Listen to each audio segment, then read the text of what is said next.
Inspector ने विधायक पुत्र के साथ या विधायक जी के साथ दुर्व्यवहार किया है वो उसको पहली ये घटना नहीं है। उसके पहले भी छात्र संघ के हमारे नेता है, पूर्व अध्यक्ष रह चुके हैं, उनके साथ भी उसने बदतमीजी किया और बलिया में लगातार आंदोलन चल रहा है।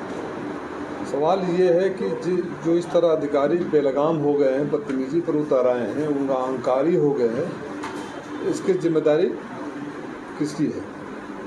ऊपर से संरक्षण है जो स्थानीय स्तर पे भारतीय जनता पार्टी के चुने हुए प्रतिनिधि, सांसद, विधायक, मंत्री, जिनकी ये हैसियत नहीं है कि किसी एसओ से बात कर सके, किसी कहीं सिफारिश कर सके, वो जो मूक दर्शक बने हुए हैं, आने वाले वक्त में ये साबित होगा कि इस तरह के व्यवहार के शिकार वो भी होंगे, जगह जगह हो भी रहे हैं। मैंने सुना अयोध्या में एक भारतीय जनता पार्टी के नेता को दिवाली के दिन पकड़ के 40,000 रुपये वसूल लिए, कई जगह हो रहा है।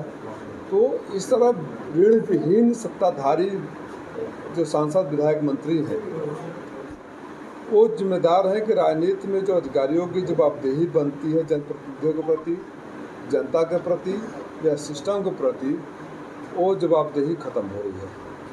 बलिया के जिस इंस्पेक्टर ने, फिर मुझे पता चला कि कल केस भी कर दिया उस बच्चे के ऊपर, उसकी जवाब समाजवादी पार्टी देगी और हम इंतज़ार करेंगे, लड़ेंगे भी, और सड़क से लेकर कोर्ट तक या सदन तक लड़ना पड़ेगा। तो समाजवादी पार्टी के लोग अपने आत्मसम्मान की रक्षा करना जानते हैं। हो सकता है कि विपरीत परिस्थितियों में थोड़ा वक्त लग जाए, लेकिन हम भाजपा के साथियों की तरह चुप और खामोश बैठकर तमाशा नहीं देख सकते। मऊ के परिप्रेक्ष्य में क्या कहेंगे, जो मऊ की स्थिति है डेवलपमेंट को लेके, क्या मानना है आपका? आप ही पत्रकार हैं, मैं तो जब भी आता हूँ मुझे तो कुछ दिखाई नहीं देता है, मुझे तो कुछ दिखाई नहीं देता है कि कोई नया विकास हो। जो घोषणा की बातें होती है दिल्ली से होती है, लखनऊ में उसका एम्पलीफायर बज जाता है और मऊ में आकर बजने लगता है। ज़मीन पर अगर आप कहीं बताइए ग्रामीण सड़कों का क्या बुरा हाल है, ग्रामीण सड़कों का कितना बुरा हाल है। बिजली की समस्या आप सारे लोगों ने झेला है, तो अंडरपास का आज तक पेंडिंग पड़ा हुआ है। अस्पतालों की दुर्दशा, एक बार मैं गया था अस्पताल में, तो आप लोग के सामने है, मरीज मरा हुआ था, कोई बताने वाला भी नहीं था कि जिंदा है कि मरा है। बड़ी बड़ी बातें अस्पतालों के बारे में हुई, ट्रामा सेंटर खुला आज तक चालू नहीं है, डॉक्टर नहीं है, कोई देख नहीं है। सबसे बड़ी बात है कि जब अधिकारियों में शासन का डर और भय नहीं रह जाता है, उसको ये नहीं रहता है कि कोई विधायक या कोई जनप्रतिनिधि आकर हमसे सवाल कर सकता है, या अगर सवाल करे तो मैं अगर सही नहीं तो मेरे खिलाफ कार्रवाई भी करवा सकता है। तो ऐसे बेलगाम स्थिति जनता के लिए कष्टदायी, दुखदायी और जिले के लिए दुर्भाग्यपूर्ण अवस्था हो जाती है। उसी दौर से मऊ जनपद गुजर रहा है। नगर पालिका चुनाव को किस तरह देखने हैं? सामने नगर पालिका चुनाव आने वाला है, इस पे क्या कहेंगे? हम ही नहीं देख रहे, जनता भी देख रही है।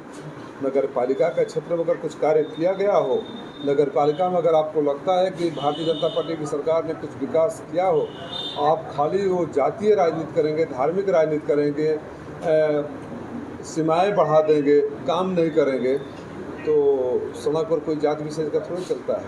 परिसीमन को लेके चिट्ठी वायरल हुई थी, उसमें एक बार विशेष की बात लिखी गई थी, उसके बाद परिसीमन भी हुआ। वो उनकी किस परिप्रेक्ष्य में एक सिर्फ विधायक, पूर्व विधायक की बात नहीं है, ये इनकी मानसिकता है। जब आप इनसे सवाल करेंगे तो आपको ये उलझा कर रखेंगे, आपको ये धार्मिक अफीम जो है ना, इसमें उलझा कर रखेंगे कि आप उनसे मुख्य मुद्दों पर सवाल न कर सकें।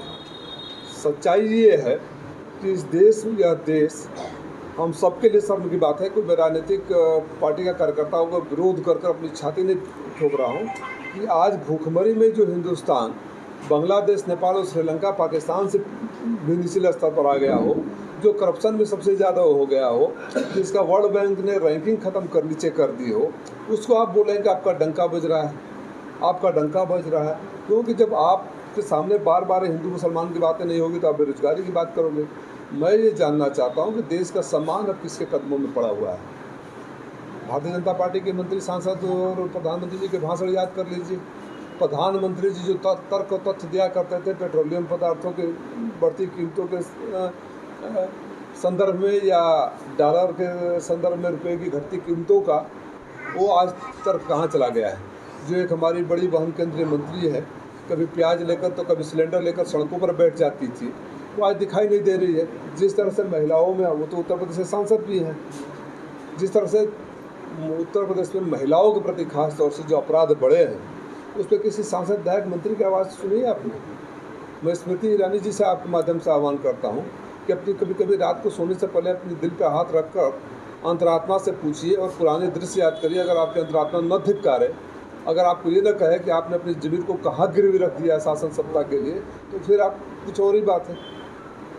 अब्बास अंसारी की सपा से बढ़ती हुई नज़दीकियों को लेके क्या कहेंगे? पता नहीं आप किस नज़दीकी या दूरी की बात कर रहे हैं। जो स्थिति थी वही स्थिति आज भी है। अच्छा, ये मुलायम सिंह के जाने के बाद से पार्टी में जो बिखराव था वो क्या ख़त्म हो जाएगा? उसको किस नज़रिए से देखा जाए या समझा जाए? जो मुलायम सिंह अलग थे और शिवपाल जी अलग थे, तो इसको अब किस तरह अब सपा इसको लेके चलेगी? समाजवादी पार्टी के कार्यकर्ता, समाजवादी पार्टी पूर्ण रूप से आदरणीय अखिलेश यादव जी को अपना नेता और आदरणीय नेताजी का उत्तराधिकारी मान चुके हैं। उत्तर प्रदेश की जनता अखिलेश यादव की आंखों में मुलायम सिंह यादव जी को देखती है, उनके चेहरे में नेताजी के चेहरे को देखती है, और वही एक हकीकत, वही एक सच्चाई है। नगर निकाय चुनाव का परिणाम क्या 2024 का भी दशा दिशा तय करेगा? जिस तरह से भारतीय जनता पार्टी सरकार चुनाव करवा रही है, जैसे परिसीमन की बात आपने कहा, जिस तरह से चिट्ठी की बात कहा, ये जरूर है कि लोग अपना आक्रोश व्यक्त करेंगे। 2024 का जो चुनाव होगा राष्ट्रीय मुद्दों पर होगा। देश की जनता ये जानना चाहती है कि देश का सम्मान और कितना नीचे गिराएगी भारतीय जनता पार्टी सरकार। देश की जनता ये जानना चाहती है कि पेट्रोलियम पदार्थों की कीमतों के बारे में आपके क्या विचार है, बढ़ती हुई महंगाई के बारे में क्या विचार है, घटते हुए विकास दर के बारे में आपका क्या विचार है। और जो लोग ये कह रहे हैं कि मोदी का कोई विकल्प नहीं है, तो इस देश ने इंदिरा गांधी का भी विकल्प दिया था और राजीव गांधी का भी विकल्प दिया था, और अटल बिहारी वाजपेयी जब इंडिया शाइनिंग भारत उदय हो रहा था तो भारतीय जनता पार्टी के सूर्य को अस्त भी इस देश ने किया था। तो गलतफहमी में न रहे। बिहार की से जो शुरुआत हुई है, बिहार से जो शुरुआत हुई है, देश में आने वाले राजनीतिक दशा और दिशा दोनों तय कर देना। गुजरात क्या हो रहा है? और गुजरात आप रोज़ देख ही रहे हैं, गुजरात के लोग अपना आक्रोश व्यक्त कर रहे हैं। प्रधानमंत्री जी वहाँ पहुँच चुके हैं, सारी घोषणाएँ शुरू हो गई हैं। चुनाव आयोग अंधा बना हुआ है।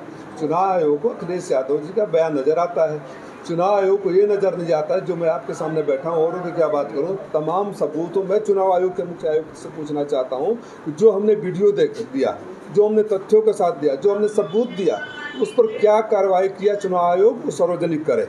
एक एक बिंदुवार चुनाव आयोग की जिम्मेदारी नहीं बनती है लोकतंत्र में कि प्रमुख विपक्षी पार्टी सबूत के साथ अगर आपको कोई याचिका देती है, कोई निवेदन देती है या कोई शिकायत दर्ज कराती है तो उसकी जांच कर सार्वजनिक करे।